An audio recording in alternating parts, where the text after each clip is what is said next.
उत्तर प्रदेश के वाराणसी में Mrs USA L universe 2023 Meenu Gupta शुक्रवार को वाराणसी पहुंची।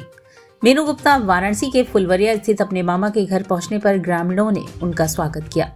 बनारस में अपने ननिहाल में जन्मी मीनू गुप्ता बनारस में हुए विकास कार्यों को लेकर प्रधानमंत्री नरेंद्र मोदी की काफी सराहना की।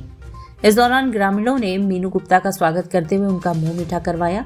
मीनू ने अपने बचपन में बनारस के फुलवरिया क्षेत्र में बिताए हुए दिनों को याद किया और ग्रामीणों का आभार व्यक्त किया।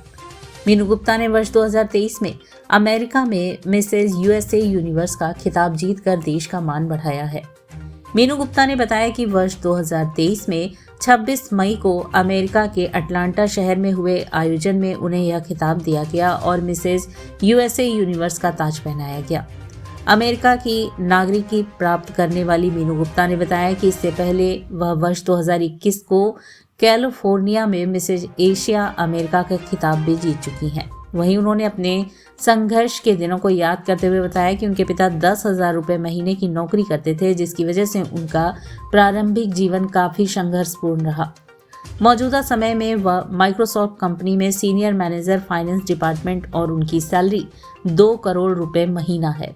ऐसे में उन्होंने बताया कि जब उन्हें पहली सैलरी मिली तो उन्होंने सबसे पहले अपने पिता के लिए घर खरीदने का विचार किया और जब उन्होंने अपने कमाई से अपने पिता के लिए घर खरीदा तो वह बेहद ही भावुक कर देने वाला पल रहा।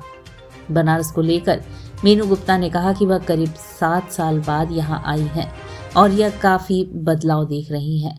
बनारस की सड़कें और यहाँ सफाई व्यवस्था में काफ़ी बदलाव आया है। उन्होंने यह भी बताया कि प्रधानमंत्री नरेंद्र मोदी की वजह से आज भारत के लोगों का विदेशों में रुतबा बढ़ गया है। पहले की अपेक्षा भारत के लोगों को ज़्यादा सम्मान विदेश में मिलता है। मेरा ये मानना है कि आप पढ़ाई किसी भी क्षेत्र में कर सकते हैं, चाहे वो इकोनॉमिक्स हो, फाइनेंस हो, मार्केटिंग हो या इवन MA BA।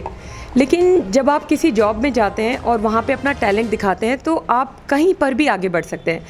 तो मेरा जो अंडरग्रेड मतलब जिसको ग्रेजुएशन बोलते हैं इंडिया में, वो था होम साइंस, और जो मास्टर्स किया वो किया ह्यूमन डेवलपमेंट जिसमें सोशल वर्क इन्वॉल्व था। अमेरिका जाके जो MBA किया वो किया मार्केटिंग और फाइनेंस में।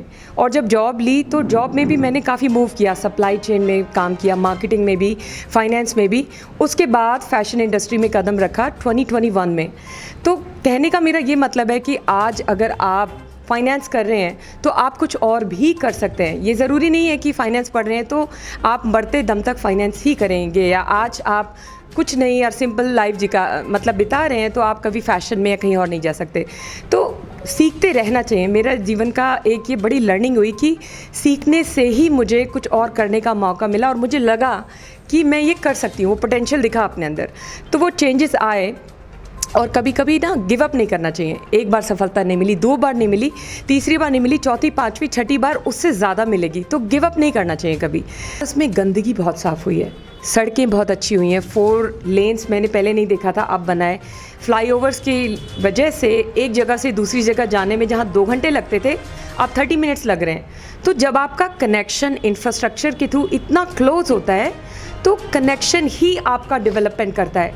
गांव से शहर कैसे जोड़ते हैं? अमेरिका में जाइए, चाहे शहर में जाइए चाहे गांव में, वॉलमार्ट, किचन, हर तरह की फैसिलिटी, इंटरनेट, इलेक्ट्रिसिटी सेम होती है जो सिटीज़ में होती है, वही गांव में।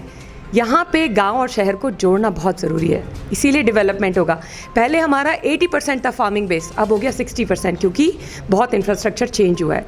तो आई थिंक वो बदलाव मैंने इंफ्रास्ट्रक्चर में देखा, सड़कों में देखा, यहाँ की इलेक्ट्रिसिटी में, अभी इंटरनेट में। मेरी मामी, मामा या जो लोग जिनको मैंने कभी फ़ोन चलाते नहीं देखा, वो इंटरनेट यूज़ करके कनेक्शन कर रहे हैं। That's an empowerment and that's big and huge.